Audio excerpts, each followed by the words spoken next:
Take your seats.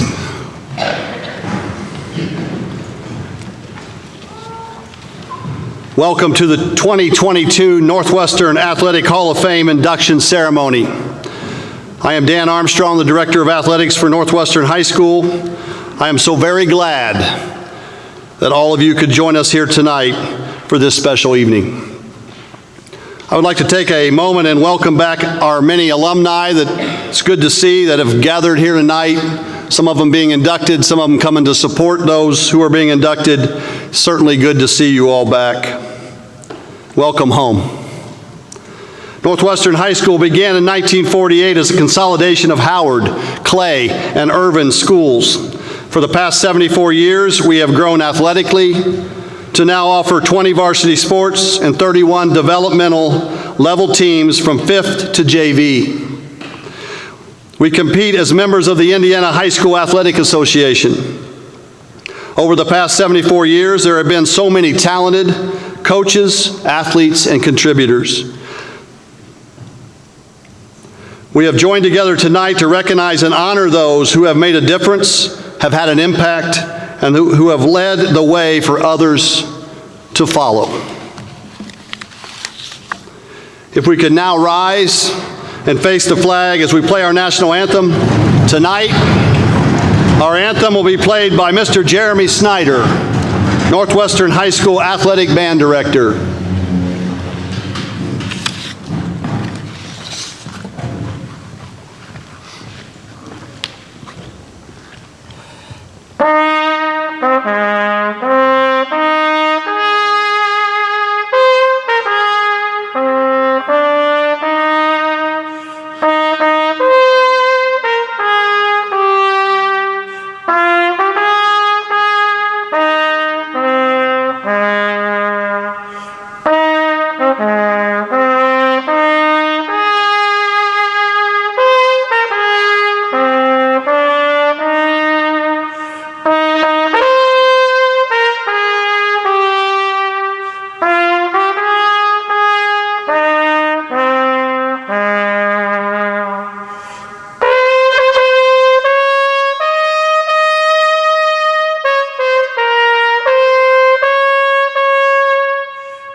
I think that gets better every time I hear it. I want to take a moment to thank a few people who make this possible. This is not possible with just myself. First of all, the Hall of Fame Committee, which I chair, but those members, if you're here, please stand. Mr. Stan Rybolt, Jody Pippinger, students Eli Edwards and Cole Wise, former head coaches Todd Miller and Peter Schreier, and current head coaches Ryan Ward, Chris Walker, and Alex Peer. I would also like to thank Principal Tim Schoaf, Assistant Principal Jordan Nelson, Superintendent Kristen Bilkey, the custodial crew who helped me for hours last night setting up, outstanding. The student athlete leadership team. If you're here, athlete team, would you please rise? They're sitting at your tables. Get to know them, please. They are tasked with getting to know you. So please get to know them. These young people help us all throughout the year and put up events like this one and a student leadership conference in the spring. Thank you all.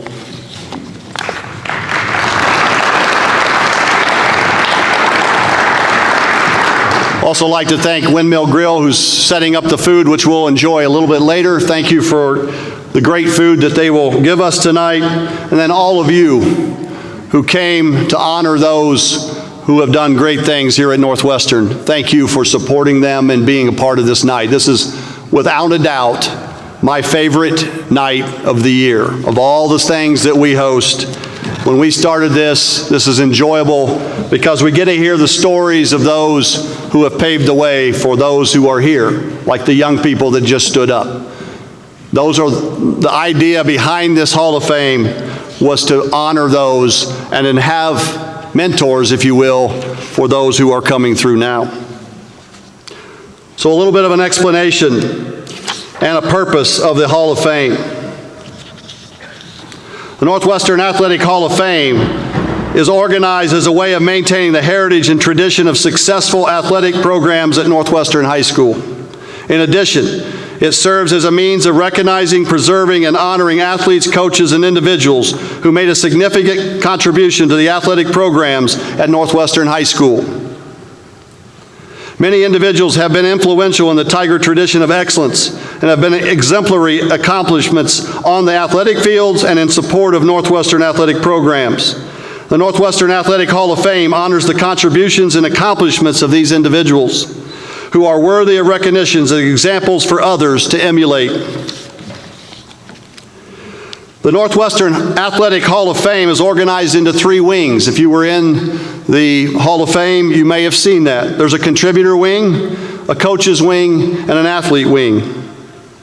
Each wing inductee will receive an award that is named after the individuals who have made significant contributions and have had major accomplishments, have the values, leadership, and goals of Northwestern athletics and Northwestern High School and what we stand for. These individuals are worthy of recognition as examples for others to emulate and will be recognized each year when their awards are given to worthy inductees as they enter the Northwestern Athletic Hall of Fame. You may have noticed that the namesakes, their biographies are at the top of those boards that are in there. So as the people get their awards, it is named after someone depending on which wing they are in. We need to talk about those people. The namesakes. First, Brent Graber. Brent Graber was an athlete at Northwestern from 1993 to 1997. Brent led by his example and few words for teammates and classmates. He loved to learn and play, approaching academics and sports with great enthusiasm, persistence, and integrity. He competed with intensity and keenness under pressure. He loved to win and hated to lose. Brent finished his high school career with 6 varsity letters and was academic all-state in football and baseball. Sadly, we lost Brent way before we should have. Brian Hemmerly, Brent's teammate. Brian Hemmerly was an athlete at Northwestern High School from 1993 to 1997. Brian participated in soccer, wrestling, and baseball, all 12 seasons of athletics during his high school career. Brian had a love for athletics and a burning desire to work hard and to win. Brian had an infectious smile that made you feel good about any situation. And he drove his teammates to be positive and to work harder than expected. He loved to win and hated to lose. Brian was awarded the Eye of the Tiger Award for participating in 12 seasons of athletics and the Blanket Award for 10 varsity letters. And we sadly lost him way before we should have. Each athlete who is honored in the Hall of Fame tonight will get the Brent Graber, Brian Hemmerly Award of Excellence. The coach's wing is named after Gerald Hood. Gerald Hood served Northwestern High School as a math teacher and a coach for over 30 years. Gerald served Northwestern High School with a servant's heart and had a true love for teaching and coaching Northwestern students. Gerald served as boys varsity track coach from 1973 to 75 and boys basketball coach from 76 through 78, compiling a 24-18 career record as varsity basketball coach. Many years after that, he came back to coach every other level that he could coach, middle school, whatever. All those inducted into the Coaches Hall of Fame tonight, the wing, will receive the Gerald Hood Award of Excellence. The contributor wing is named after Gerald Sullivan. Gerald Sullivan was a special individual who drove a bus for Northwestern School Corporation, who greeted every student every day with a smile and cared about each one of them as they cared for him. Gerald drove a bus for athletic events for nearly 30 years. He was the first athletic bus driver in our school's history to be awarded a state championship ring for his service to our varsity basketball team in its state basketball championship run in '06 and '07. Those being inducted into the Northwestern Contributor Wing will be given the Gerald Sullivan Award of Excellence.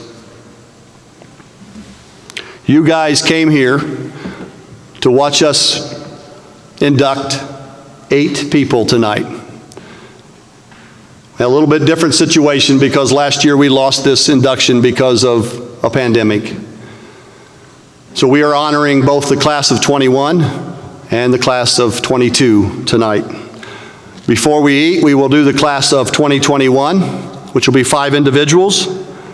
After we eat, we will induct the final 3 for 2022. Our first, if you would get their camera ready so you'll be ready to do, our first inductee tonight from the class of 2021 from the Brent Graver, Brian Hemmerly Athlete Wing is Kyle Kelly. Kyle Kelly was a student athlete at Northwestern High School from 1995 to 1999. Kyle was a 3-sport athlete, earning 3 varsity letters in soccer, 1 varsity letter in basketball, and 3 varsity letters in baseball. Kyle was an ultimate team player, willing to give himself up for the good of the team. Kyle, in a game his junior season, played in 7 different positions in the same game. Probably because his coach couldn't figure it out. That was me. He played everything except pitcher and catcher. Kyle would end his baseball career with 10 categories of statistics in the top 10 all-time at Northwestern. Kyle had 6 career triples, setting a school record. He had a .538 batting average for his senior year with runners in scoring position, which is also a school record.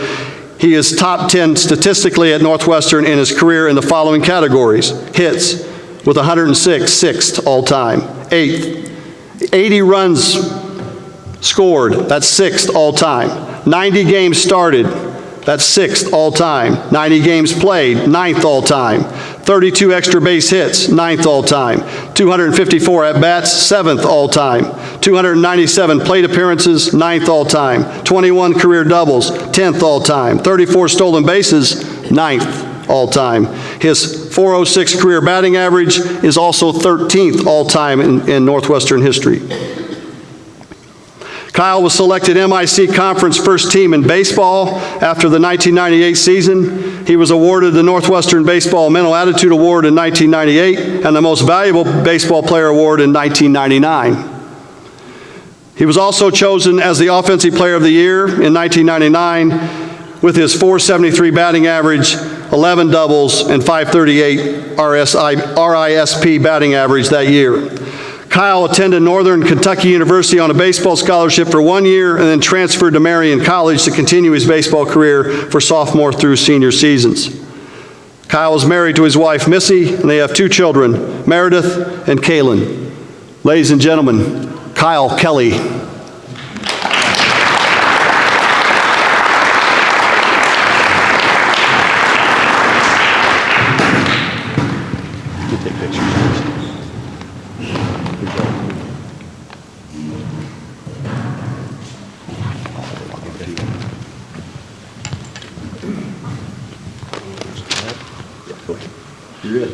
He loves this. All right, this is more than I was expecting. First, I'd like to congratulate all the other recipients tonight. I don't really know a lot of you guys very well, but is this what you're trying to tell me, Charity? No, don't move that. Don't move it. Just get up closer to it. Oh. Oh, geez. All right. So, yeah, that's great. But like I said, I don't know a lot of you guys, but Mr. Berryman, I do know him. He was an assistant coach when I played. This is a pretty good honor, but when you get up here, I just want to make sure you don't get a little frothy. So, all right, but so 20 plus years ago, I was in school here. I wasn't expecting her to be here, but my teacher I had in speech class, Mrs. Hardebeck, and didn't go very well then. And then I also gave another speech our senior year of basketball. I think we won sectionals, and they made the seniors speak, and again, that was not very successful, a lot of repeating, so I did try to make some notes, and hopefully we can make this as painless as possible. But just as over the years my athleticism has decreased, my public speaking has as well. So now if anybody does need to go to the restroom, now is a good time. But on a serious note, I do appreciate this special honor. My last time I spoke in front of the mothers was about 12 years ago. My brother got married. I was pretty excited. Thought that would be the last time. But then Dan called, and he left a message on my wife's phone. I was out. She forwarded it to me. I messaged her back, said that he's probably just looking for a baseball coach.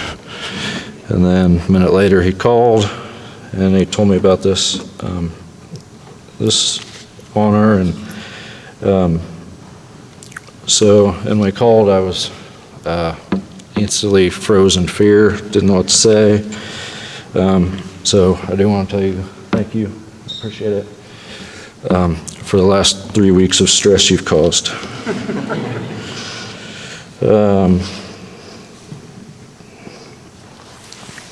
Jeez.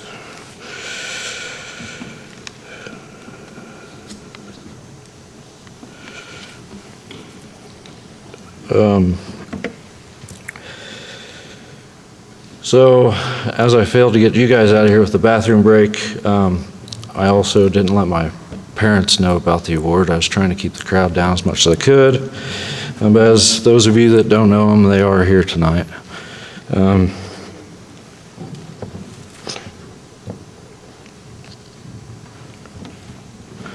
I know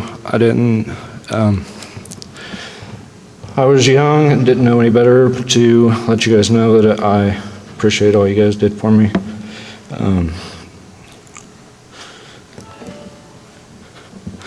I get this from my mom, appreciate it. But all the driving around to practices and AU basketball, AU basketball and travel baseball, I do thank you guys. Obviously I wouldn't be in this position tonight if it wasn't for you guys. Best coach I ever had is my dad. We be out in the gym, and all he'd have to do is watch my feet and he could tell if I was going to make or miss the shot. And then because of him I became a switch hitter, and obviously that helped a lot. And then in college he knew when I needed a little extra power, I'd be in the on-deck circle and he'd walk up and tell me a little something and hand me a Reese cup. And it was, I didn't hit a lot of home runs, but the percentage of home runs at that next at bat were actually pretty high. So that was a pretty neat experience for me. But so like I said, I do greatly appreciate this honor, being Brian and Brent. Grew up with them. My brother was best friends with them. And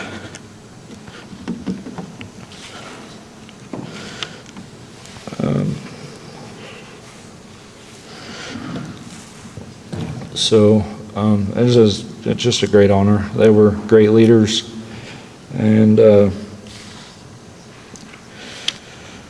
so this is you went all out on this, Dan. I started to hear that music that I need to get cut off, so I'm gonna end her there. Thank you, guys.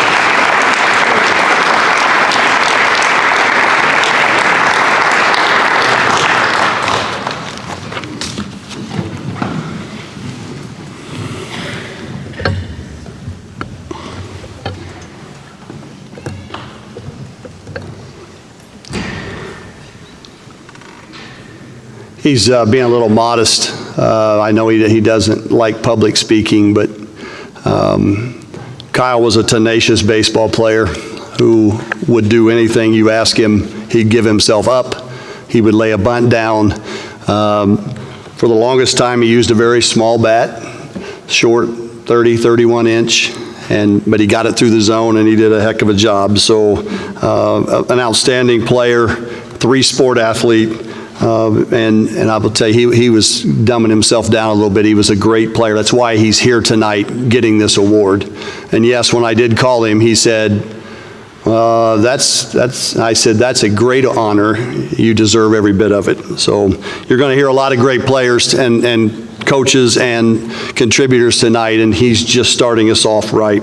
This next inductee is a little different than something we've ever done, because this individual, we were unable to find anybody connected to this person. So I'm going to induct Jerry Lane into the Athletic Hall of Fame, but there will be nobody here to speak on his behalf unless somebody came in that knows Jerry Lane.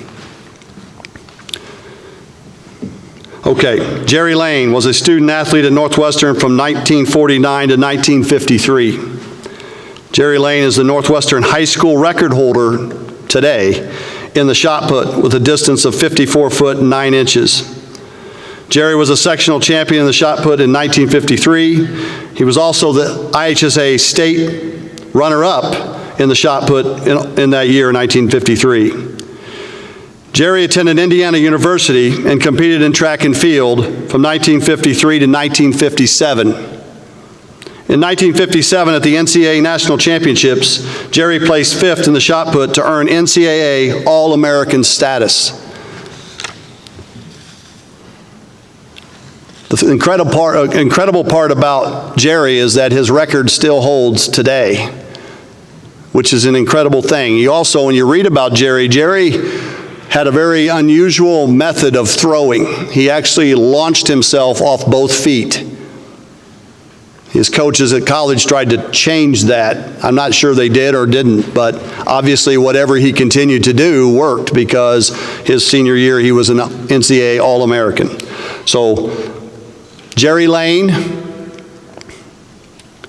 is our second inductee into the Northwestern Athletic Hall of Fame athlete wing.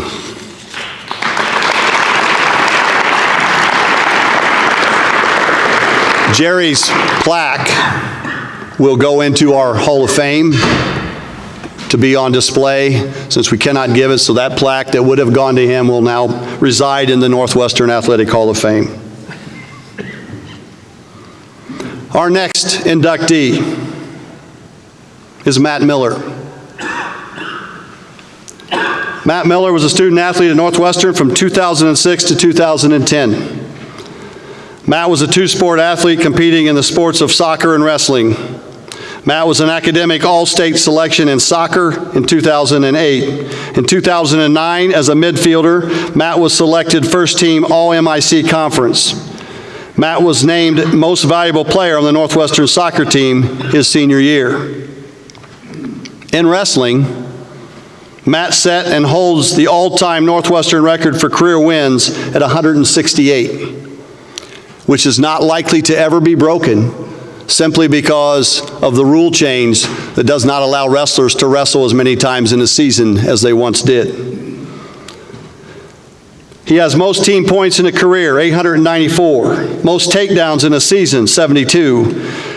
Career, 195 takedowns. Most two-point near falls in a career, 78. Most three-point near falls in a career, 98. He also holds the school record for the shortest pin at 6 seconds. He was a 3-time Mid-Indiana Conference champion in 2008, 2009, and 2010. Matt was a 3-time sectional champion in 2008, 2009, and again in 2010. He was a regional champion in 2008 and state qualifier in 2008. Matt earned academic all-conference and academic all-state in wrestling his senior year. Matt attended Oklahoma Christian University to play soccer on a scholarship and played for 2 years. Matt is married to his wife Stephanie, and they have a son, Lincoln. Matt is an ICU nurse and is close to graduating with a Doctor of Nursing practice degree and will become an acute care nurse practitioner. Ladies and gentlemen, Matt Miller.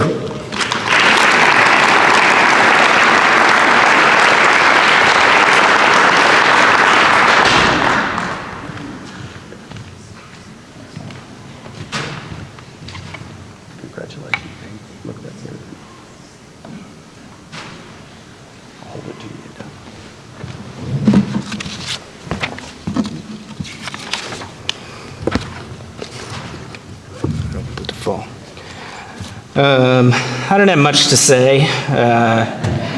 Just that thank you to the Hall of Fame committee for this award.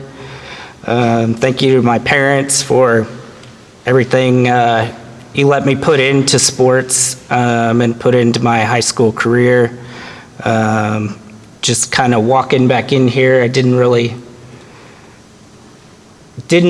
think much about my high school time recently. I've been so busy with school and life and everything that just when I kind of walked in, the look coming in the doors, the smells, just everything kind of came back to me when I came in, and just reminded me of all the time I spent in this room with wrestling and the spotlight up there that we got.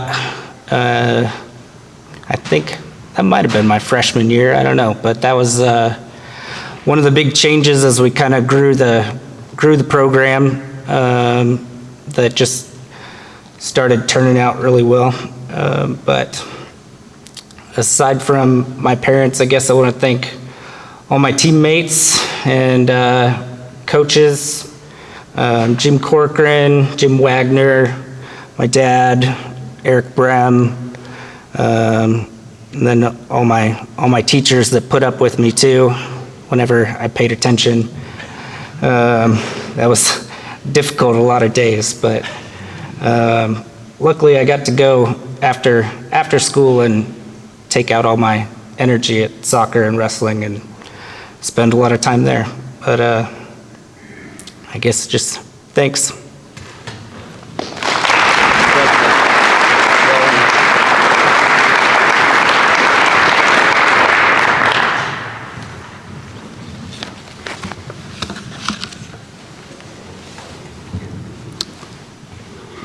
We move now to the Gerald Hood Coaches Wing, 2021 inductee. Our Coaches Wing inductee for 2021 is Kent LeBeau. Kent LeBeau served as a dual sport head coach at Northwestern between 1985 and 1994. He served as a head baseball coach at Northwestern from 1989 to 1994. During those 6 seasons, Coach LeBeau had a career record of 94, 78, and 2. Kent has the 3rd most coaching wins in Northwestern baseball history. His baseball teams won the Kokomo Sectional Championships in 1989 and 1992. Coach LeBeau serves as Northwestern head basketball coach from 1985 to 1990. His career basketball coaching record at Northwestern was 39 and 69. Kent LeBeau came to work every day to make a difference in the lives of student athletes. He was an exceptional teacher in the classroom and then gave himself after the school day to make a difference on the field and the court. Kent coached with a laid-back, gentle approach that made an impact on his athletes. Kent had multiple athletes go to play college baseball and basketball during his time at Northwestern. Several of those athletes have preceded Coach LeBeau into the Northwestern Hall of Fame athlete wing. His teaching and coaching career took him to multiple high schools in Indiana during a 43-year career, which ended in 2015. Kent was married to his wife Sherry for 28 years. They had 2 daughters, Jessie and Christy. Sadly, Kent LeBeau passed away in 2021 at the age of 71. Receiving Kent's Hall of Fame award tonight are his daughters Jessie and Christy. Come on up.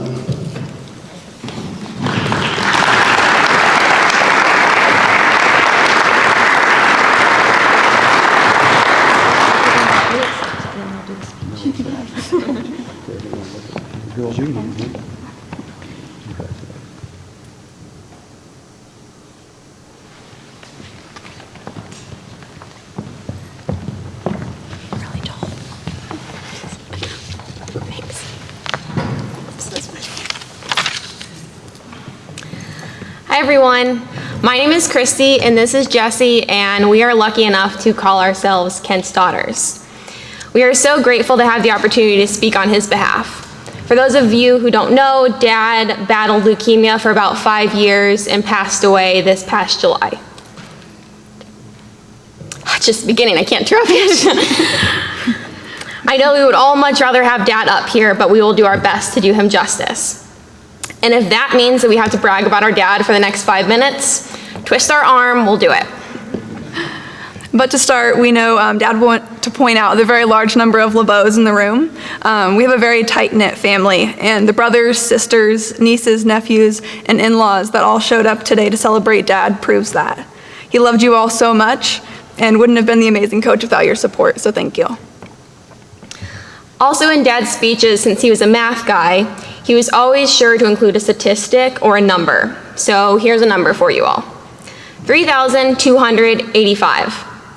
This is the number of days that Dad spent coaching and teaching over the 9 years he spent at Northwestern, which was small in comparison to the 9,125 days he spent in total coaching over the course of 25 years.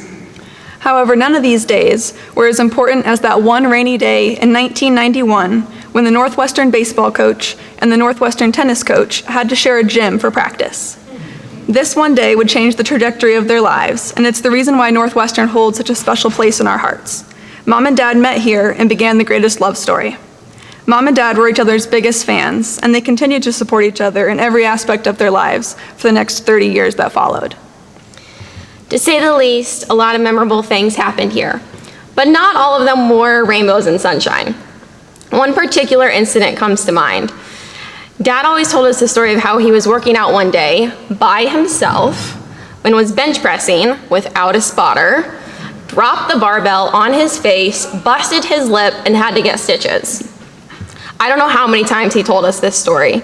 He used it as a cautionary tale to tell us to be careful, and boy, has it stuck with us. Other than that, we never really knew Dad as a coach, because once we came along, he gave up his coaching career to spend more time with us, other than the times he volunteered as a Little League coach, of course. Although we don't have actual memories from his coaching days, we did get to meet a lot of former players and colleagues whenever they spotted Dad out and about. We never seemed to be able to go anywhere without someone recognizing him and telling us a cool story about Dad that he was too humble to share with us before. For example, we just found out yesterday that Dad won 2 baseball sectionals here at Northwestern. And heck, we didn't even know he'd won any sectionals, and come to find out he had won 3 in his career. But that was just Dad. Never one to point out his own accomplishments, but he never hesitated to dish out the compliments to others and always made sure that everyone was treated fairly.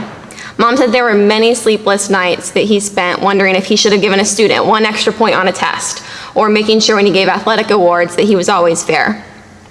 The time that he spent making sure everyone felt valued speaks to his ability to build lasting relationships. It was incredibly important to him to build relationships and set a good example for the men he coached.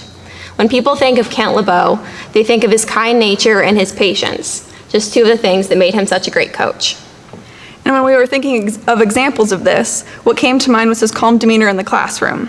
We always remember having fellow classmates come up to us in the hallway and tell us stories about how they had done poorly on a test, and instead of raising his voice at them, he would hit them with the, "I'm just disappointed." And sometimes that hurt 10 times worse than a tongue lashing did. We wondered how this translated to him as a coach, and it reminded us of stories about how Dad never cursed. On the basketball courts, folks have told us that when Dad got worked up, you wouldn't really know it because it wasn't his volume that changed, instead it was his wardrobe. And so when Dad got really jazzed up, he would say, "Dadgummit," and throw off his sport coat, and that's when you knew Dad meant business. As we were reminiscing about stories about Dad, we realized that you can't separate Dad as a teacher from Dad as a coach. He epitomized the idea of education-based athletics before education-based athletics was a thing. This didn't always translate into championships, but Dad wasn't just looking to get the W, he cared about his players. So we're incredibly grateful for Northwestern for recognizing the qualities about Dad that we love the most. And we hope that his legacy will live on in us. Dad was so passionate about what he did that it rubbed off on the two of us. Each of us took a part of Dad and turned it into our careers. I'm in the education world and currently getting my PhD at Cornell, studying rural schools and communities and the way they interact to determine what practices and policies are best to support not only students in schools, but also people in communities. And I'm in the sports industry, working for the National Federation of High School Associations as a coordinator of sports. I'm thankful to have the opportunity to help support high school athletics, and we're both really proud that we get to each represent pieces of his life that were so important to him. So we want to thank Northwestern for honoring Dad and inducting him into the Gerald Hood Coaches Wing Hall of Fame. This is particularly special because Dad immensely respected Mr. Hood. And a dear friend so kindly said that they were men of the same character, which we know Dad, it would have meant the world to Dad to have heard that. And we also want to thank all of our family again for being here to celebrate Dad, and particularly our mom. Because we know if he was here, he would want to make sure that everyone knew that she was such a huge part of his life and success. So thank you very much.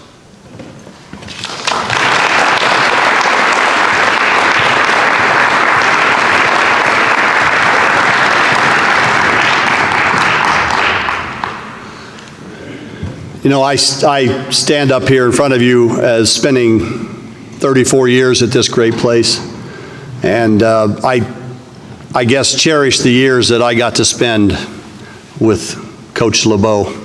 And when you said he was a man of the same as Gerald Hood, that is a correct statement. They both were unbelievable people first. And when I called Sherry and told her that Kent was being inducted, you know, I told her, I said, you know, people are inducted sometimes because they do unbelievable things as a coach or a player, and their statistics are so unbelievable. But we also got to look at the coaching world. What did they do when they touched those kids? And we are education-based athletics, and I'm telling you, Kent LeBeau was an absolute model for education-based athletics. And I remember one story about Kent, because I had the great pleasure to coach and teach with him. But in 1992, our baseball team was struggling towards the end of the year. We were struggling to get wins. And we're about a 500 team. And we were going into the sectional, and Kent stepped out in front of the team in the dugout, and he had a baseball in his hands. And he said, "Which one of you," and he pointed at the team, "is going to take this ball and get us a sectional championship?" And one player stepped up, one of the pitchers, and said, "I'll take that ball." He took the ball. And that sectional, we had a lot of rain. And so we won the first game. Kid threw a shutout. We got rained down a couple days, and he was able to come back and pitch again. He threw another shutout. And then he proceeded to win the championship game, the same kid. So when he said, "I'll take that ball," that challenge was met. Sometimes that works when you're a coach, and sometimes it doesn't. But that time, it certainly worked. And it was a crazy thing that I remember just like it was yesterday. And honestly, He was one of my favorite all-time people. He is a kind, considerate person inside, and I wished he was here today with us. Thank you, girls, for saying what you said. Our next 2021 inductee is the Gerald Sullivan Contributor Wing. Jeff McKinley. Jeff McKinley served Northwestern School Corporation as a custodian for 32 years before his retirement in December of 2019.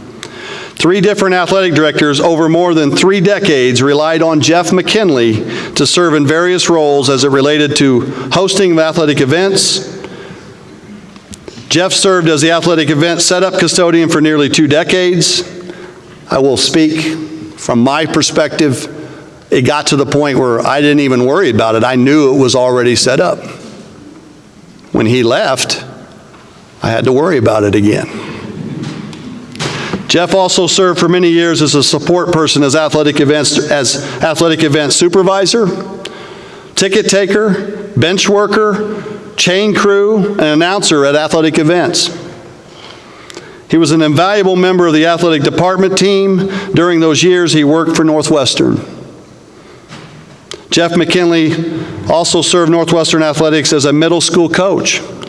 He served as middle school tennis coach for 1 year and middle school golf coach for 8 years. Jeff has 2 sons, Jordan and Mason, and a whole bunch of grandkids. They all came in. That was cool. And is married to his wife, Marcia, and resides in the Kokomo area. Ladies and gentlemen, Jeff McKinley.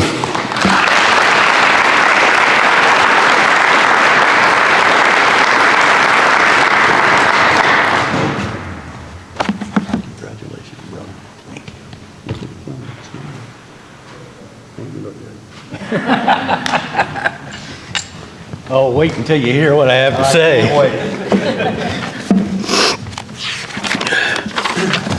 Well, I'm one of the lucky, really lucky people. I know all the inductees tonight except for one. He's a little older than I am, so I didn't know Jerry Lane. But I would like to thank my family for all their support all these years. And actually, I worked for the Northwestern School Corporation almost 39 years because I was here for 5 years and then I left and sold insurance, and then the guy that was my boss got fired and I came back. In the late 80s and early 90s, I'd bring my boys to baseball games and basketball games, and because I supervised a lot of athletic events. It all worked out really well because my wife would come from work, pick them up, and take them home, except for one day. One of the boys threw a rock at my youngest son, and I know. Kind of had a bleeding accident, so we got that taken care of. As a custodian, I worked a lot of games, and they actually paid me to come in early to get things set up and rolling, and I hope I did a fine job. And I also done a lot of athletic supervision and worked the scoring bench like Dan had talked about earlier. But there is one story I gotta tell. The reason the boys basketball team only won 1 state championship is because of me. Can't wait to hear this. Well, I think you were in the gym that night, or that afternoon. I'd come in to set up for a girls' varsity basketball game. And I started to pull out the bleachers, and Mr. Jim Gish was unhappy about that because I was taking up part of his practice area. So he ended up coming over to me. We argued about it. We went down to Mr. Blackburn's office and talked about it, and I think I ended up winning that one. One of the few times I went against Jim Gish, because we played a lot of golf together. I do also want to recognize some of the coaches that I was really proud to be around. First off, Ryan Snoddy. He was our first swim coach, and I took care of the pool for a long time. Don Kistler, Wayne Allen, Doug Mazzillo, Dan Armstrong, Ryan Berryman, Ryan Ward, who called me tonight to see what I was wearing so he could wear the exact same thing tonight. Thank you, Ryan. Dan Robinson, Jim Gish, Jim Yakel, Kathy Layden, Lori Schuler. And then there was several administrators that I got along very well with. Mike Blackburn, who it's really funny, when he got into the Hall of Fame, he came up to me after it was all over and he says, you know, one of these days, you're going to get one of these. I said, nah, I don't know. I just don't know. And then he found out that I got in this last year, and he sent me a message that said, you know, congratulations, but I didn't get to vote for that. Then there was always Tim Etzel, Scott Scheimer, and the current high school principal, Tim Schoaf. I love all you guys. I got to see a lot of fantastic players come through here. Doug Faulkner, the Beachy Kids, which is too many to announce, Austin Parkinson, Ben Marvin Eggle, Xavier Sanders, Josh Maggart, the Layden girls, and Kendall Bostic. And I was hoping McKenna would be here tonight so that I could remind her that the last time we played one-on-one basketball, I beat her 3-2. Of course, she was in 5th grade. Thank you very much.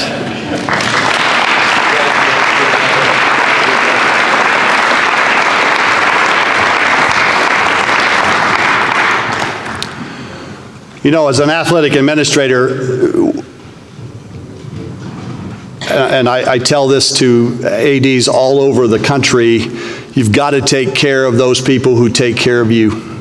And that guy right there took care of me for a long time, and the athletic directors before me. And I tell you, we can't do this alone, and it's people like Jeff that make a difference. And I'll tell you what, I was in the gym that day that you got chased down the hallway by Jim Gish, and I enjoyed every moment of it. Upon Jimmy coming back, I said, "Did you kill him?" "No, but I'm going to." I said, "It'll be all right. It'll be all right." At this time, I would like to call on Northwestern Student Athlete Leadership Team member Aubrey Evilsizer to come forward and lead us in an invocation.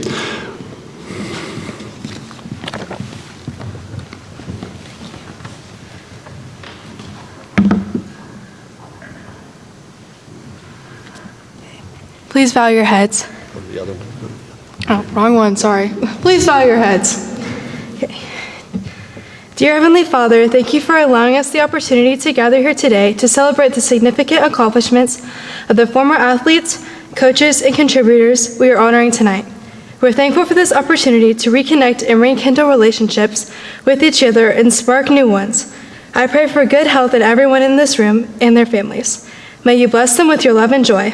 Bless the farmers who produced our food and the hands that prepared it. Allow it to nourish our bodies. And in Jesus' name I pray, amen.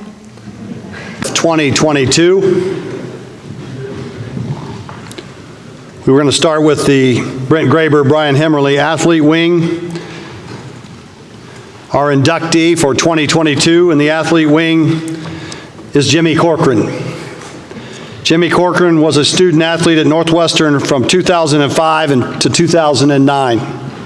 Before I read the rest of this, I want to tell you that there are players that sometimes play through the career and you don't often realize how good they really are. And when I started putting together this young man's statistics and what he accomplished here as an athlete, I was frankly astonished. It's an amazing career. Jimmy was a three-sport athlete competing in soccer, basketball, and baseball. He earned 9 varsity letters in his 4-year high school career. Jimmy, as a member of the soccer program, was on MIC Conference Championship teams in 2006 and 2008. He was named first team All-MIC Conference in 2007 and 2008. He was named Soccer Most Valuable Player in 2008. Jimmy set Northwestern records and is still ranked #1 in the following categories: points in a career, 211; points in a season, 93; goals in a career, 84; goals in a game, 7; goals in a season, 39; and career assist, 43. As a basketball player, Jimmy won a conference championship and a sectional championship in 2008. And now I'm going to talk about his baseball career. As a baseball player, Jimmy was part of the 2007 sectional and regional championship team. In 2008, he was part of an MIC Conference championship and was named All-Howard County, MIC All-Conference, and All-State Honorable Mention. As a senior, in 2009, Jimmy was named All-Howard County, MIC All-Conference, All-State First Base, and was selected to the North All-Star team. Jimmy holds school records in baseball in the following categories: career batting average, 540; career slugging percentage, 819; career on-base percentage, 643. He is in the top 10 statistically at Northwestern in the following categories: career hits, 102, 8th; career RBIs, 72, 9th; career triples, 5, 3rd; and career hit by pitch, 10, that's 10th all time. I don't know if he just couldn't get out of the way or he was leaning in, probably. He's probably leaning in. Maybe Coach Berryman will, tell us what was really going on here. Jimmy is second all-time in Indiana State history with his 540 career batting average. He holds the Indiana State record for having recorded, and I want you to listen to this, 16 consecutive hits. That's 16 straight at-bats where he had a hit. Didn't walk, didn't fly out, 16 straight hits. As a member of the 2007 Northwestern Tigers, he played on a team with the most hits in a season in Indiana State history with 408. Team with the best batting average, 431 as a team. Team with the most doubles, 102. Jimmy is married to his wife, Katie, and they have a daughter, Charlotte, who's 7 months old, who won't remember this night. Maybe he can share it. Maybe we got a video of it we can share with her. Ladies and gentlemen, Jimmy Corcoran.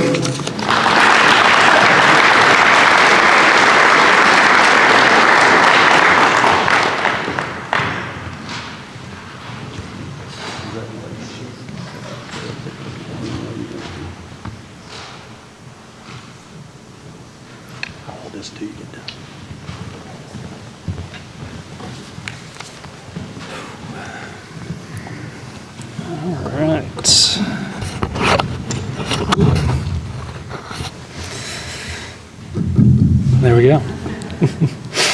All right. So those of you that knew me in high school know that I was a man of few words back then. Luckily for you, that really hasn't changed much. So I'll try to keep this short and sweet to stay true to that. So when I got the call about the Hall of Fame from Dan, my initial thought was that it really hasn't been that long since I graduated from high school, until I actually did the math and realized, holy cow, it's actually been about 13 years. So a lot can happen in 13 years. For me, it involved going away to college, getting an engineering degree, hanging out for a while, finally getting a job that I could use that degree for, meeting a cool and cute engineer girl at that job, eventually marrying that girl, and then culminating here, as Dan said last year, with the birth of our first child, Charlotte, who is getting a little fussy because it's close to her bedtime. But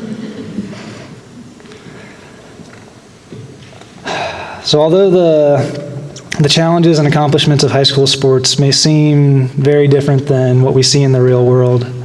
My experiences with Northwestern athletics really helped me establish the foundation for me to have a happy and successful life. They taught me things like discipline, teamwork, and competitiveness, all things that come into play in my current life on a daily basis, whether it's as an employee or as a father. And I'm very thankful to this community as a whole for providing me with the opportunities to have these valuable experiences throughout my athletic career at Northwestern. First, I wanted to start by thanking the coaches, some that are here, Coach Berryman, my dad, among many. Not just to thank the coaches at the varsity level. I want to thank the coaches, at all levels, even back when it was just parents volunteering, just to make sure that all the kids out there got to participate and have fun. It really comes down to coaches at all levels to kind of instill the love of sports in children that gets you to the point where you can have a successful high school athletic career. Thank you to the teammates that I had throughout the years, some that I've had the opportunity to talk to tonight, which has been very nice. No matter how much time passes, we'll always have the bonds that we formed through the adversity that we faced and all the sports that we played together.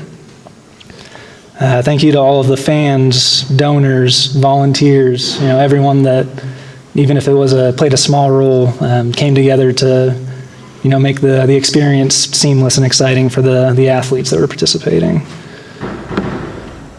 Thank you to all the parents of my friends and teammates, for all of the rides, meals, and just general support throughout the years.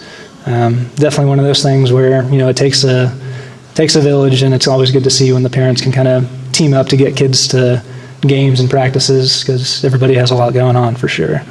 And I definitely didn't appreciate it at the time as much as I do now that I have a 7-month-old that's not participating in any sports, and I still feel like I don't have time to do any of that stuff. So definitely it has given me a new appreciation. A new appreciation. Thank you to my parents for allowing me the opportunities to try out so many different sports until I finally found the sweet spot with the 3 that I really loved. Thank you to my dad for all of the coaching and all things, really, and especially when he, drastically changed his work schedule to step up and coach soccer for the 4 years that I was in high school. Thank you to my mom for always making sure I had a clean uniform, even when I would forget that uniform at home, and she would have to probably drive for hours to bring it to me at the game, otherwise I would be sitting on the bench. And for all of the meals and snacks, not just for me, but for whoever was coming to the house that day to play whatever sport was popular in that season on that day. I was never one to handle losing very well, as a lot of people that know me probably know that. But it was always reassuring to know that after a tough loss, I could always come home and know that my mom would be there with one of my favorite foods to at least try to cheer me up. Not that it always worked right away, but it was always good to have that option. Finally, just wanted to thank the entire Northwestern athletics community and everyone that kind of comes together to put on these types of events. It's definitely a special place that I will always cherish, and definitely proud to be a member of this Hall of Fame. Thank you.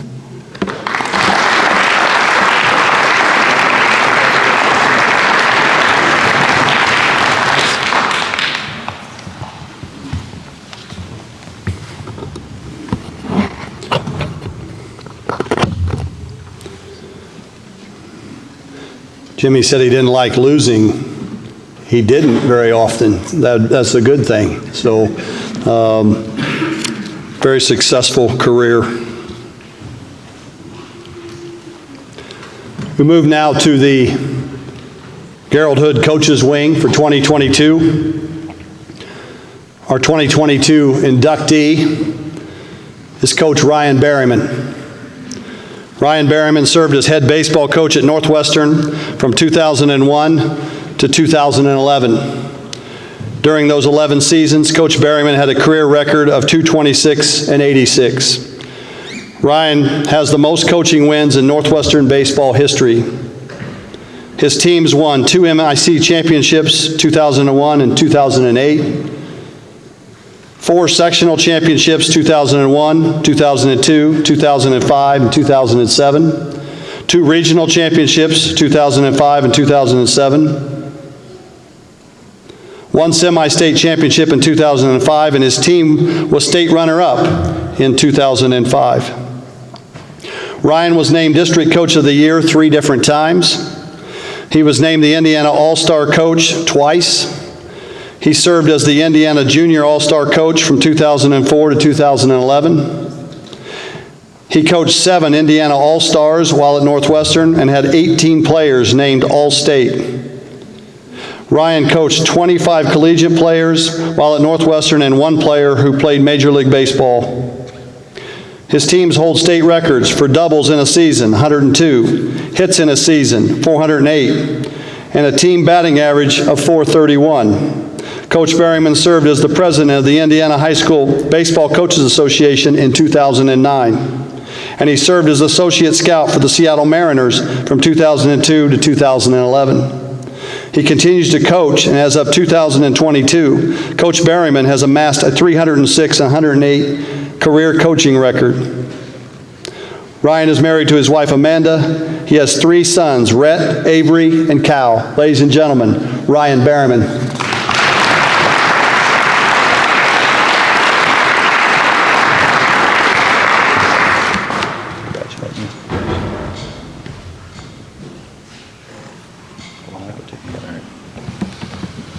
Thanks, Dan.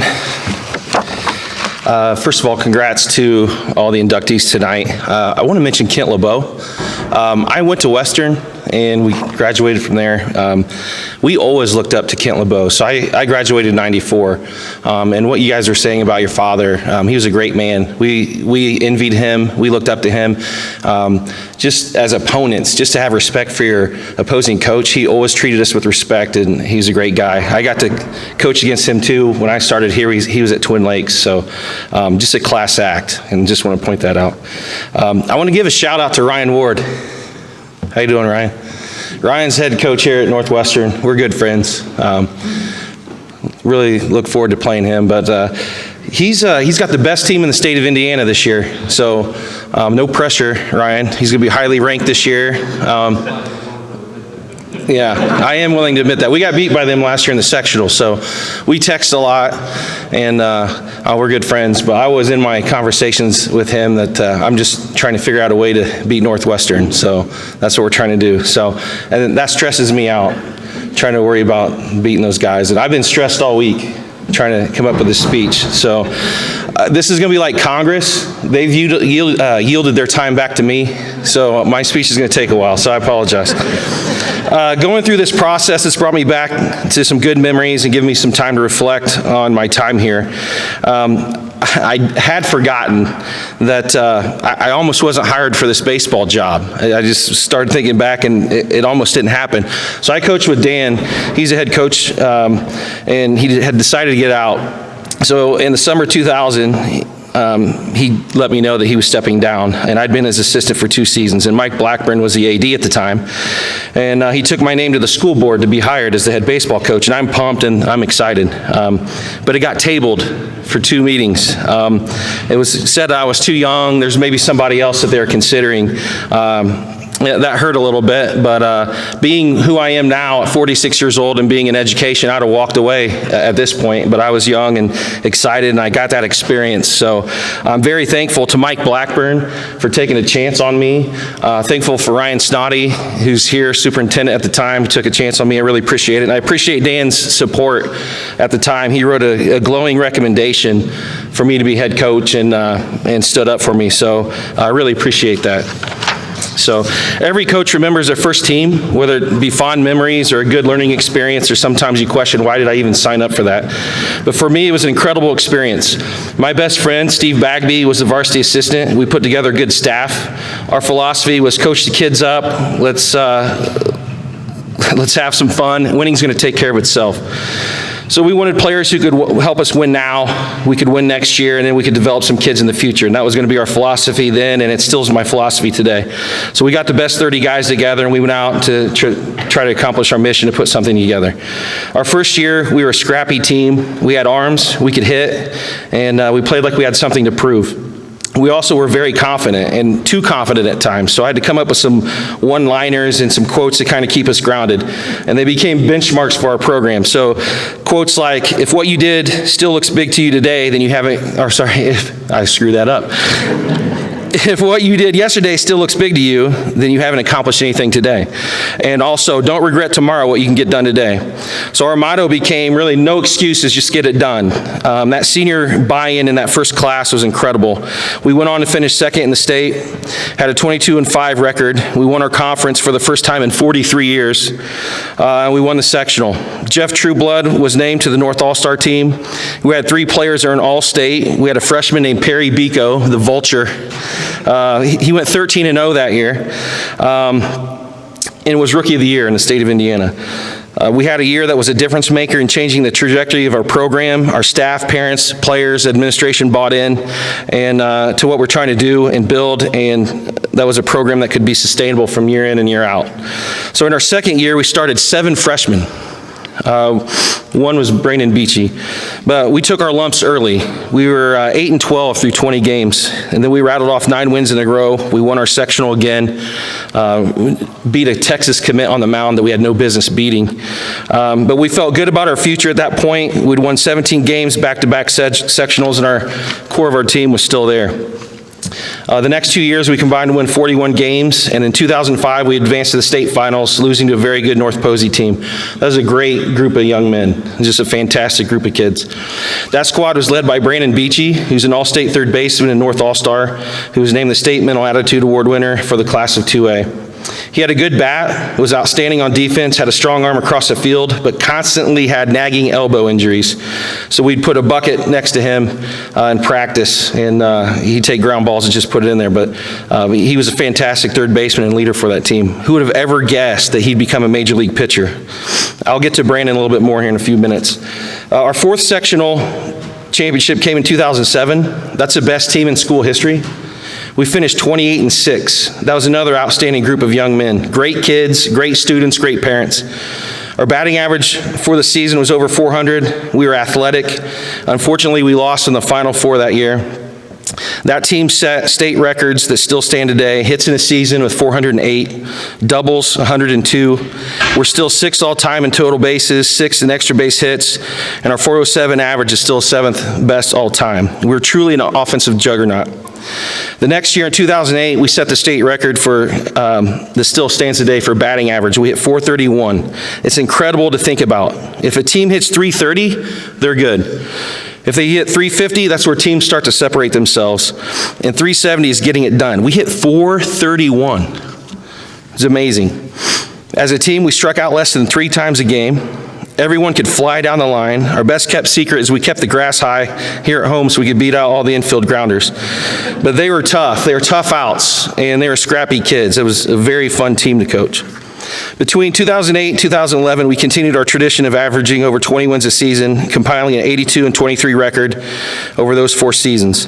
After finishing 23-4 in 2011, I stepped away from coaching. I was honestly tired. My boys were young and getting into sports. I was getting some pressure at home.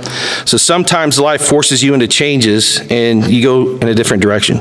Sometimes those changes, though, help you realize what your true purpose is. So here I am today, back coaching baseball at Western High School. I believe that coaches win because of their players. It's period. It's undisputable. I want to recognize some of those guys from the past. First, I want to acknowledge Kyle Kelly.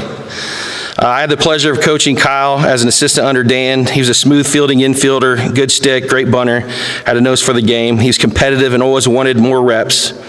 I wasn't the head coach at the time, but he was excellent in leading by example and just being a great competitor. And he kind of set the tone for when I came in. Those guys knew how to play, and Kyle was a big reason for that. So Kyle, congrats on your induction. Stay frothy. All right. Jimmy Corcoran. He is a big part of our success, as you just heard. In 07 and 08, he was a great underclassman for us. And then in set the state record his senior year with 16 consecutive base hits, which is also absurd. The end of his junior year, he had last 3 at-bats that year, he had base hits, and he started off 13 for 13 his senior year. He's also second all-time in career batting average in Indiana at .540. He was a great contact hitter, could run, would battle at the plate. He had a knack for having the worst absolute swing you'd ever see on strike one. Do you agree with that, Jimmy, or no? Where you at? Did he leave? No. He'd go in there, he'd take a big hack, strike one. Then he would just lock in. It's just so smart.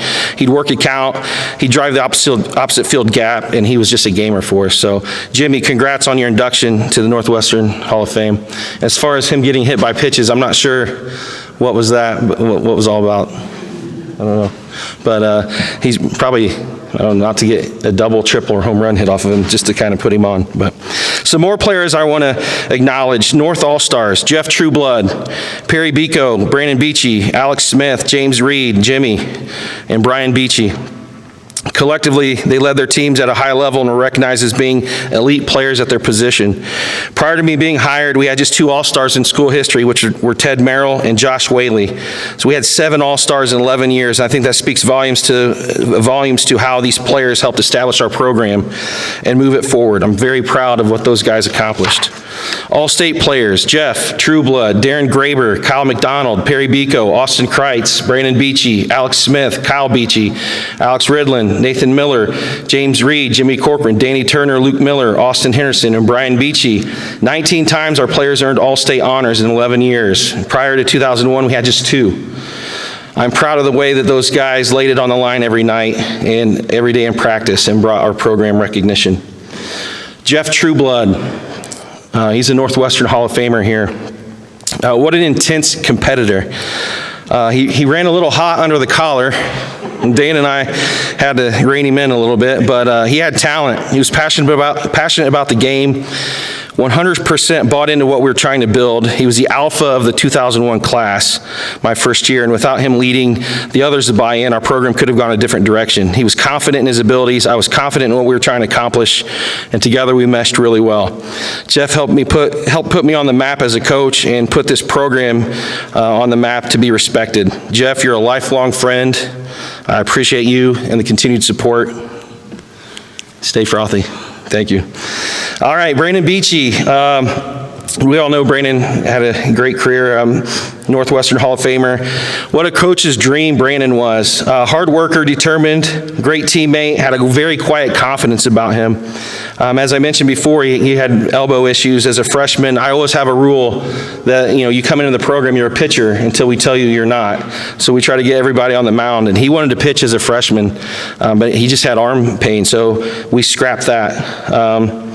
Then as he continued his sophomore and junior year, same thing. And then his senior year, he was determined he wanted to pitch, and sure enough, his elbow was inflamed, so back to third base he went. But midway through the season, he threw an inning, then a couple more.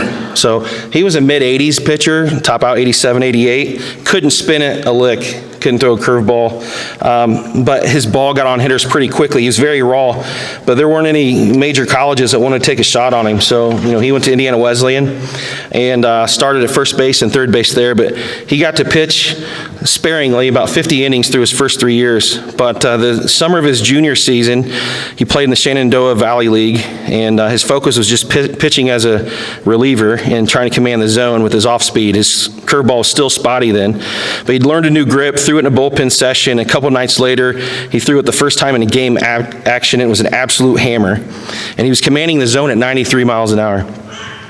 It so happened that an Atlanta Braves scout, Gene Kearns, was on his way home from a long scouting trip and decided to watch the game and check some guys off his list, anticipating to see nothing of value. But Brandon comes in the last inning, closes the game out. Close to midnight after the game, Gene Kearns tells him that he needs to figure out how much money it would take for him to sign a professional contract.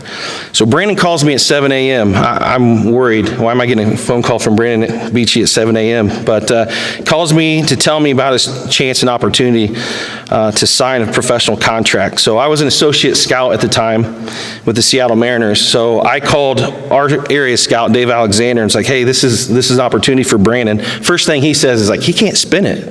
Like no, he just learned to hammer. But Dave's like, this is what he needs to do. This is what he needs to ask for, go through the process. So I relayed that on to Brandon, and that night he went out and was even better, according to the scout, and he signs a professional contract with the Braves. So having Brandon's trust and taking that phone call at 7 a.m. Was one of the highlights of my coaching career, but it pales in comparison to actually watching him make an October start versus the Phillies as a late season MLB call-up in 2010. The Braves are one game back of the Phillies, postseason berths on the line, 51,000 fans are hanging on every pitch, got the tomahawk chop going, the Chick-fil-A cow up on top of the stadium's doing the tomahawk chop.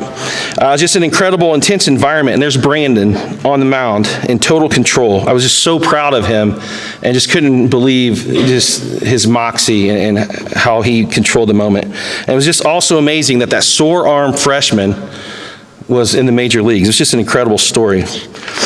Unfortunately for him, his career is derailed by 2 Tommy John surgeries. After his first procedure, I'm not sure how many people know this, but Dr. James Andrews did his surgery and told him he'd been pitching with a torn UCL in his elbow since his youth. So it yellowed and atrophied, and it was a miracle that he ever threw one college or pro pitch, which explained his elbow issues growing up. His rise to stardom was an inspirational story for our program and embraced by our community. He became the face of Northwestern baseball and was an outstanding role model for our program. It was an honor to coach him, and I value his friendship today. Head coaches are only as good as their assistants, and I was blessed to be surrounded by some great men. Steve Bagby, Jim Schlee, Aaron Coe, Kirk Cutter, Eric Grigorski, Josh Whaley, Michael Shear, Kevin Ricks, PJ Rocchio, Michael Rocchio, Sean Hostetler. They are all excellent coaches and made a difference in the lives of our players. Many played college baseball and were former players in our program. They did a great job. I'd like to mention John Hendricks, who helped shape me into a better coach. So John was a former football coach here, and he is a Northwestern and Indiana Hall of Famer as a football coach.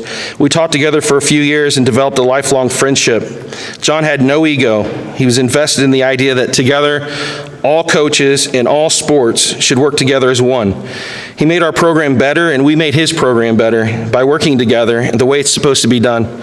An athletic department pulling in the same direction is the way it should go. He's a great man and mentor, and I appreciate his friendship. I want to thank some great families who were involved in our program through the years. The Metz family, the boys were younger, they watched the kids, they're fantastic. The Dailies, they're here tonight. Grabers are here tonight. The Ridlands, the Beachies, all 94 of them that came through the program. The Millers, the Corcorans, Kreitzes, the Bicos, just to name a few. Just some awesome people involved in our program through the years, and really appreciate their support. Obviously, I want to thank my family for their continued support. My wife, Amanda, we were married in 2015, so she wasn't around for my Northwestern life, but she's 100% in support of my career. She's involved with our fundraisers and team functions at Western. She's passing out camp t-shirts last night. She just does a great job to support us at home. So I'm just thankful she allows me to be the baseball coach, and I get to coach all summer with the Indiana Bulls, and she lets me do that. She enjoys coming on some of the trips at times, but I love you. Thank you for allowing me to have a career that I enjoy. Her parents, Richard and Kathy, are here tonight, and I appreciate their support with helping out with the kids and our busy schedule and pitching in when needed. My parents, Becky and Kenny, are here, and they have always been supportive of me. We didn't have a whole lot growing up. They're teachers, right? So now I get to live that. But they attended a lot of my games here, and they're incredible, and now at Western, they're incredible grandparents and rarely miss our kids' events. We all appreciate their love and support. Rhett, my oldest son, He's a senior at Western now, but started school here in kindergarten at Northwestern. He used to run all over the baseball field out there. It was a dirty mess, and he loved to ride the tractor after games and drag the field. But he earned All-State in football this year and will throw shot put this spring at Western, and we're really proud of him. Avery's a sophomore and three-sport athlete and honor student. He's a good swimmer. He's a very kind soul. I miss the days when he'd run around the bases out there in his Lightning McQueen Crocs. He still wears them sometimes. Yeah, sorry, Avery. Avery was supposed to be born on Friday, June 17th of 2005. But we made the state finals on June 18th, so he was delivered on June 20th. So we pushed that back so I could be there, but thanks, Avery. Cal's an 8th grader and a three-sport athlete. He was born early in the morning on a game day in 2008. Understandably, I was a little late getting to batting practice that day. The guys told me they'd win in 5 so I could get back to the hospital. We won 11-0 in about an hour. So we threw a no-hitter. The catcher, Alex Ridlin, gave me the ball after the game and said, "Hey, was that fast enough, Coach?" I was like, "Yes, thank you. It was perfect." Cal plays baseball with the Indiana Bulls, and I have him in class this year. So I enjoy that. I'm not sure how much he enjoys that, but I enjoy having him in class. So, and also Olivia, she wasn't mentioned earlier. Olivia is my stepdaughter. She's a 7th grader and is involved with swimming year-round. So she acts like she really cares about my games, but she's not fooling anybody because she only attends because of the cute high school boys out on the field. So we've got her figured out. So it's tough coaching because it takes time away from your own kids to invest in someone else's, but they have always understood the role of a coach. It's all they've ever known. So I want to thank them for their willingness to let me do what I do and try to make a difference for others. Thank you, guys. I love you. In conclusion, I'll always be indebted to my first set of seniors, Jeff Trueblood, Darren Graber, Kyle McDonald, Austin Hart, Matt Maggard, Adam Miller, and Aaron Ridlin. They made me believe in myself as a coach.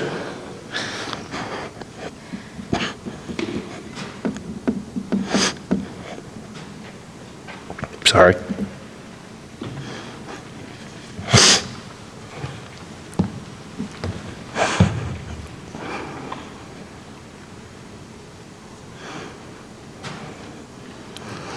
I wasn't expecting this, but they mean a lot to me, obviously. They made me respect myself as a coach. They wanted my best every day. They wanted detail, energy, laughter, competition, success. They taught me how to deal with player failure and to trust that the next rep or game, they're going to get it done. If it weren't for their buy-in, Northwestern baseball doesn't become what it was from 2001 to 2011. So I'll be indebted to those guys forever, and I love you guys that are here tonight. Together, we accomplished our goal and sustained success year in and year out. We never had a losing record, and in 11 seasons, we won 226 games. I'm proud of all of our players who put on the Northwestern uniform. We had 25 guys that went on to play college baseball, which was remarkable. We had many more that could have gone on and were very talented. Most importantly, I'm proud of those guys and the men that they've become. It's an absolute honor to be selected to the Gerald Hood Coaches Wing of the Hall of Fame. It's an absolute privilege to coach and teach at Northwestern. Thank you.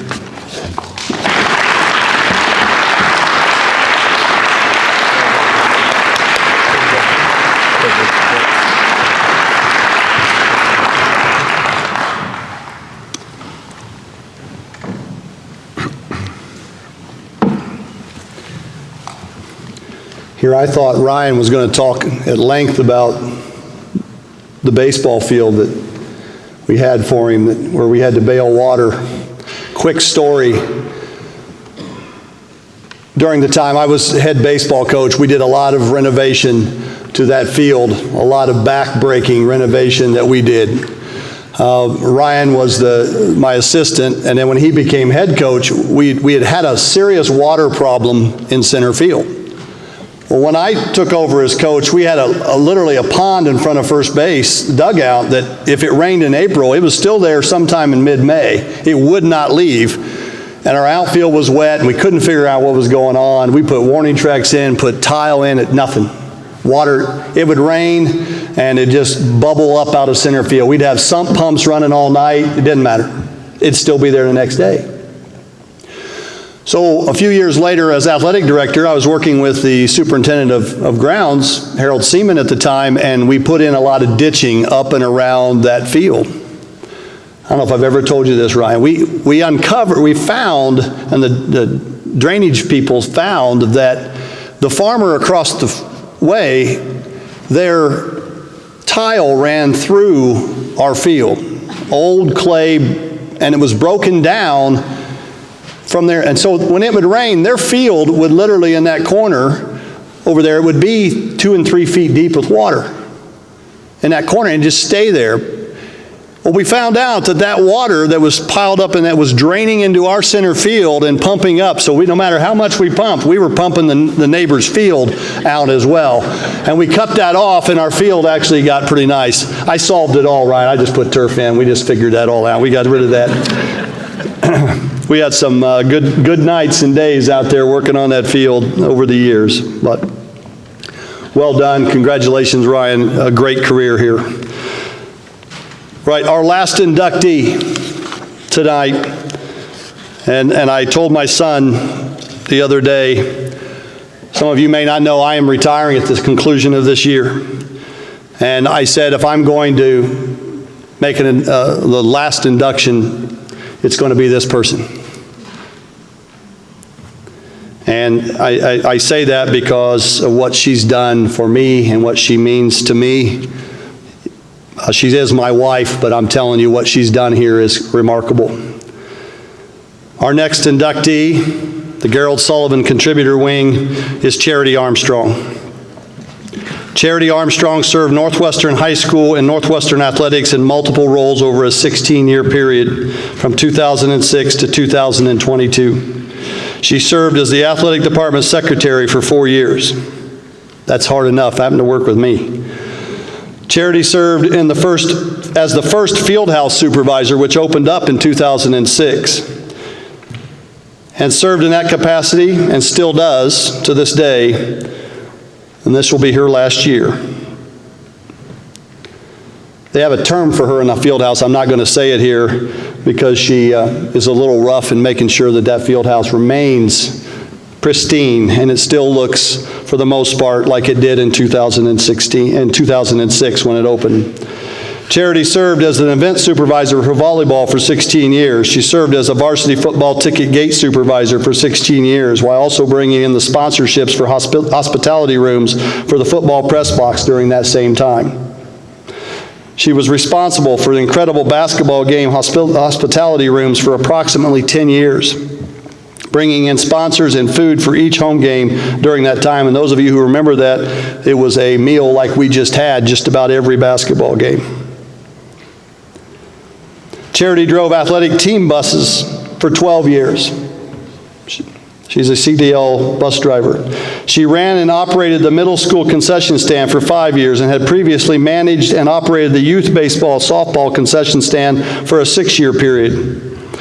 Charity has worked as a ticket taker for multiple sports. She has served without complaint in many multiple roles. It is difficult to list them, and many times at the last minute due to her husband serving as the athletic director at Northwestern. Let me say this.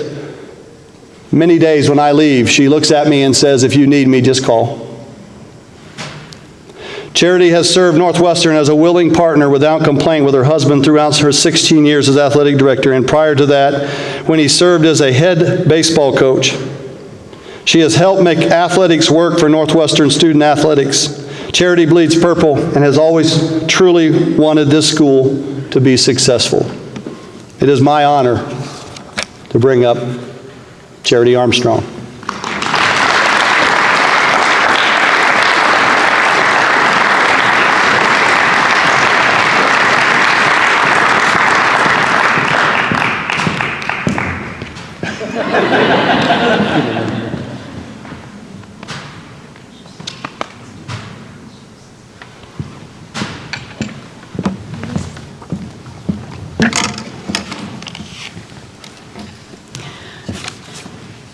Well, it's a good thing I wore purple tonight.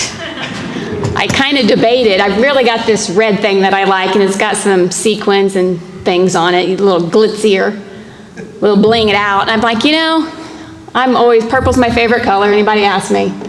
And so I thought, well, what can I wear? So I got this sweater out and I'm like, oh, perfect. Didn't know it was going to be part of the bleeds purple part, so there we have it.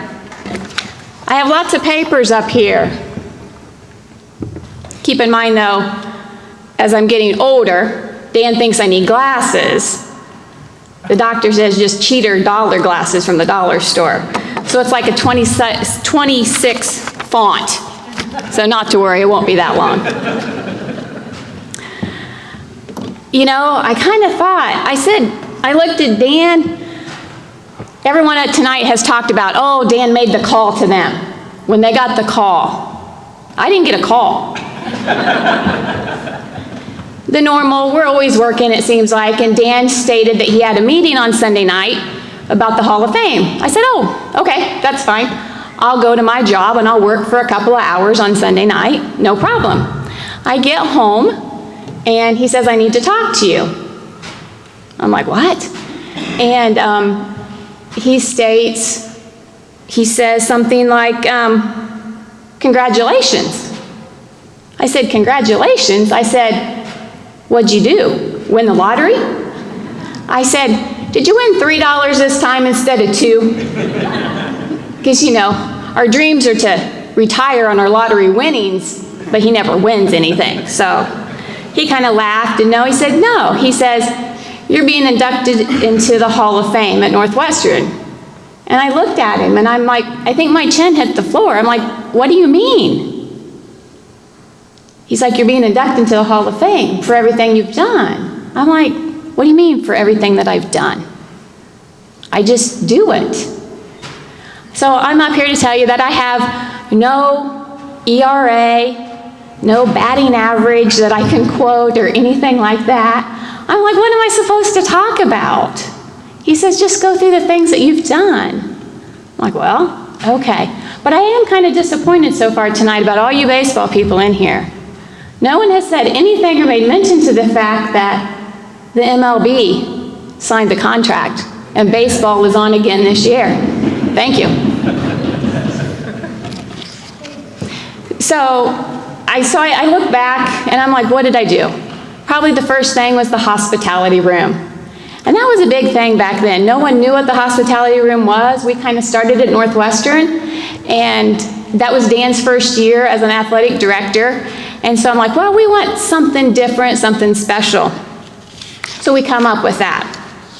And the great part about it was we had it for every boys' home basketball game and football game. But again, the best part was Northwestern, the school, or the athletic department, they didn't have to pay anything. It was all free. And people are like, well, how do you do that? And for those people that have partaken in the athletic hospitality rooms, you know, we've had full-fledged meals. You know, we've got chicken, fried chicken, mashed potatoes, gravy, corn, things like in fact, Windmill Grill was a sponsor at one time as well.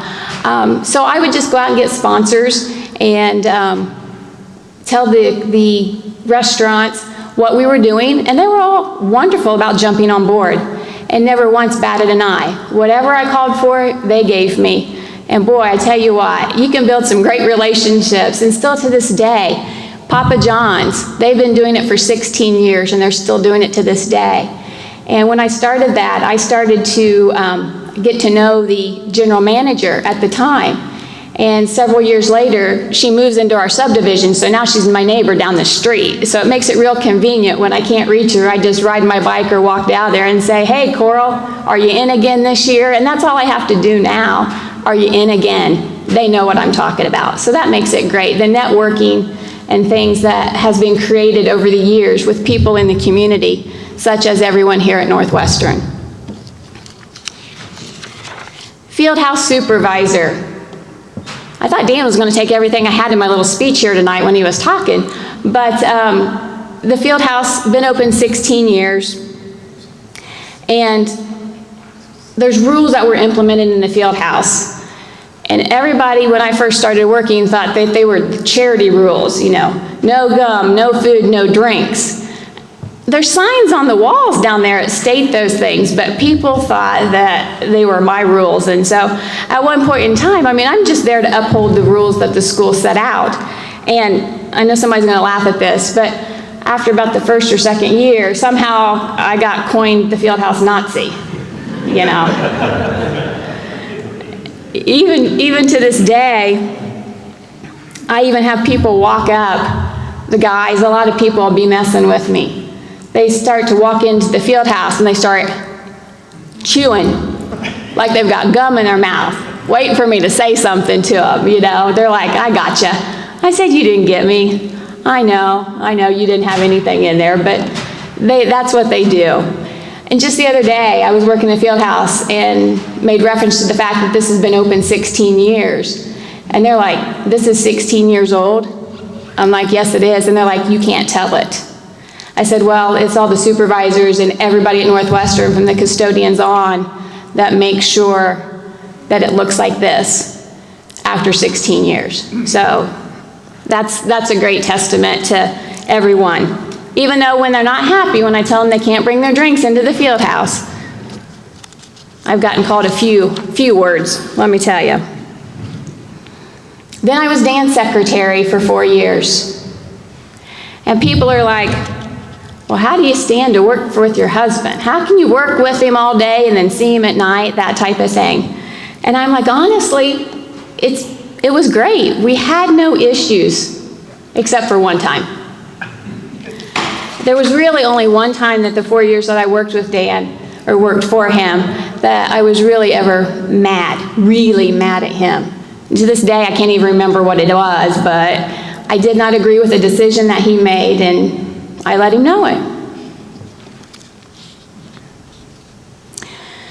Then it's like, okay, so I decided bus driver. I think I need to be a bus driver. Our son, Quinlan, was going to be going into the 7th grade. Well, quite frankly, I did it for the money because we were low on money, as most people are in education, right? So I'm like, well, Quinlan's a 3-sport athlete, so my theory to drive a bus was the fact that I could drive, get paid, and get in for free at all of the events. So that's why I became a bus driver. So there's sometimes I look back and, you know, I would drive for the football team and I'd take them cookies to try and bribe them to, you know, win that night or give them extra energy or whatever. But I look back and my very first bus trip was, listen to this one. Now, my very first bus trip, I just got my CDL license to Lucas Oil Stadium, downtown Indianapolis. And for all you people that know Meridian Street, right, which is about this big, right? And you got this bus that's this big. I'm not lying, but my hair on the back of my neck was standing straight up on end, and I think I was sweating by the time I got there. You know, a little nerve-wracking. But not only the fact was it going to Lucas Oil Stadium for the football team, that night I didn't drive the football team since that was my first one. I got the cheerleaders. I know you all laugh, right? After that night, I told Dan that would be the first and the last time I ever drive cheerleaders. We all know they're girls. They stand up on the bus and they're screaming, ow! You know, little girl cackles kind of thing, scared me to death. To this day, I've never driven the cheerleaders. I said I won't drive the cheerleaders, and I haven't. They're all good girls, though. Don't misunderstand any girl cheerleaders out there, okay? The other things that I do, that I've done, concession stand, ticket taker, supervisor at events, that's just what you do, right? If Dan needed help, I just say, call me. I think he said that. But let me know what you need, I'll help you. I think the bio said something about never complained. I don't know if I go quite that far all the time. You know, after you work your full day job and then you go do something at night and you're there till 10 o'clock at night, it's like, So I don't know that there were no complaints, but happy to help whenever. Because I guess what I wanted to make sure happened for at Northwestern was to give a good impression of Northwestern and to make sure Dan was successful if I could help him at his job. I don't think that happens a lot nowadays. I guess I'm still kind of old school. When You do whatever needs to be done. And if he needed something, I was there. I guess I have to thank my parents. Of course, they're not here. They would be in the warm state of Florida, about 85 degrees right now. But when you look back, you have to thank them because they taught myself the work ethic. I grew up on a farm, and without the work ethic, then I would not be willing or would have been willing to do all this or to help him out. But that's just the things that you do. And I think, honestly, some of that stuff we're missing in today's world. And maybe we need to get back to that. You know, you just do it like I said. We've all been there, you've all done things.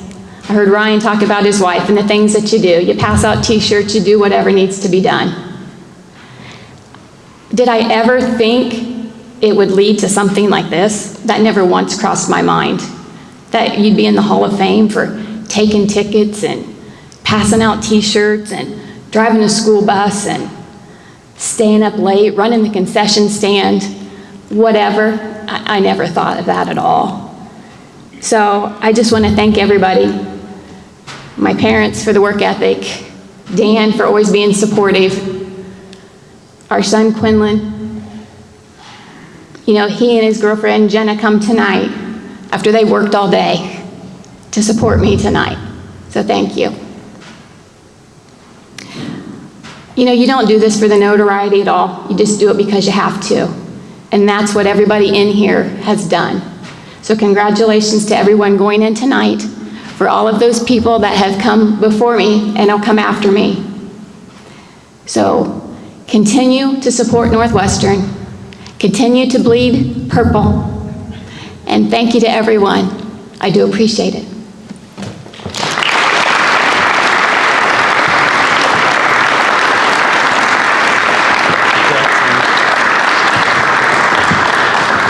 I do have one other thing just here in a moment that we do need to take care of. So if I could call Stan to the Rybolt, to the podium.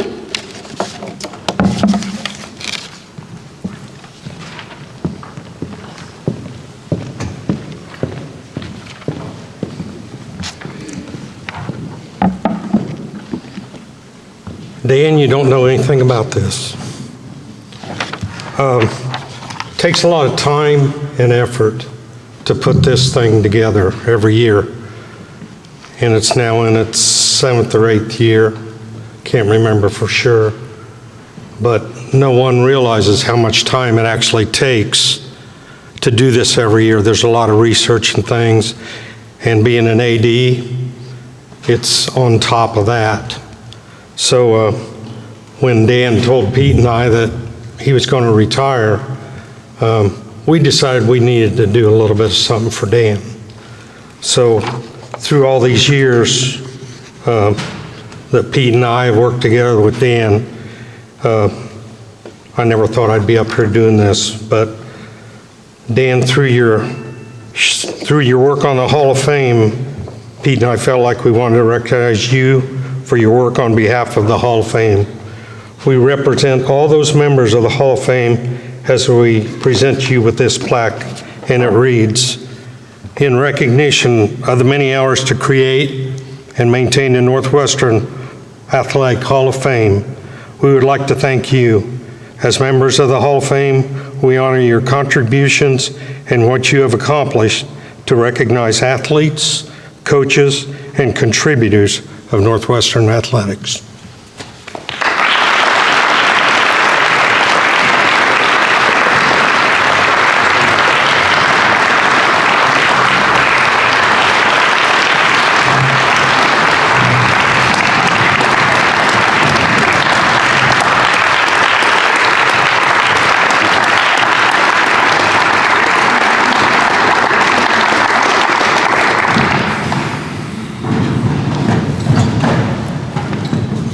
Looks like to me they're just wasting taxpayer money there. I don't know what's going on. I openly say this. I will tell you, this night is my favorite night. I remember in 2012, probably 2013. Carl Graber was in my office, and we actually talked about the idea, and we first thought about ways to do this kind of thing. We thought about Out at Football and creating that, and then as I looked at this, I decided to create this. 2013, we wrote the Constitution for this Hall of Fame, and I got to tell you, it's just, there's a lot of hours in it. You're right, Stan. There's a lot of people who help. There's people that give nominations. You got to go find, and sometimes you find a lot of information, and sometimes you really got to dig, you know. And I will tell you that it's a labor of love. I really enjoy this. This is probably one thing that if I don't do this anymore, I'm going to miss it, because I really look forward to this night. So it's thank you for this award. Thank you all who were involved with that. I appreciate that, and I just love honoring. I love hearing the stories. I love when he's talking about those people, because I lived it, right? I lived it. Those people were wonderful athletes, and to be able to put people into this hall that I got to work with or coach, and the guys that this Hall of Fame are named after, I got to work with, and I got to coach, and how special that is. And I told Carl tonight, every time I do this, I flash back to those people. This may sound weird, but last night I had a dream about Gerald Hood. I hadn't thought of Gerald in a long time, but I'm working on this Hall of Fame, you know, and so what a great man that is. And I think about the people that we've put in this hall, and the people that we honored, but we were too late. You know, I think about not being able to honor Kent because of COVID, and then he passes away, and that's happened a couple times. And that's an honor for me to do that, and I hope somehow, some way, I do stay involved with this, and so I hope I see you guys in the future. And so, as we end this night, and what a great night it was, a huge thank you to all of you who attended. Please spread the word about this. I'd love to get this back. One year we had as many as 225 people in this gym, and that was a really cool night. Our next Hall of Fame is next March 10th, 2023. That's when it's on the calendar. It's always this corresponding date on this Friday. If you know someone that you believe should be in this Hall of Fame or nominated for this Hall of Fame, please send that to me. Certainly, if you can get that to me this spring, I can certainly pass it on to the next person who's going to replace me. In front of you on the table, there are contribution envelopes. There's a box back there if you want to do it. You can also send it in, but we'd love to have your contribution of any kind. Those contributions go straight to the Hall of Fame account. It's used to put this event on, to pay for the awards, to pay for the food for those who are being inducted in those comps. So if you can help out, that would be awesome. That can be sent in at any time, and you can also put it in somebody's name if you'd like to do that. If you are an inductee and you're still here, I would like for you to stay after. We take some quick pictures with you and your family. So if you could do that, meet over there at the wall. And I've also got your box for your award that we will give you so that you can take that award home safely without doing anything. Kind of sounds like it's got some weather going on out there. I could hear it banging and some sleet, so be careful going home. Again, thank you. It's been a great night. We'll see you all soon. Thank you very much.